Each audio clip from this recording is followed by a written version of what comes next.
What's going on? This is just a really quick video on this PS4 wall mount. Picked this up off Amazon. It's super cheap.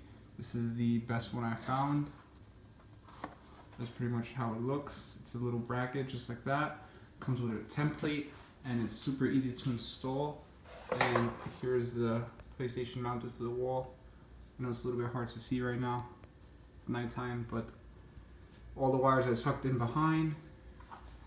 And it's just a really clean looking design. Just so you guys see how it looks when it's installed.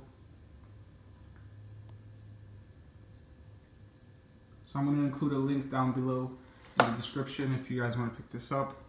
This is what it looks like once again, straight from Amazon. It takes like 10 minutes to install. It comes with all the hardware and a level and a template. And then you could just tuck your wires in. Depending on how your TV is, you could actually slide it in a little bit further back and pretty much hide it completely. But I like having it this way. So there you guys go.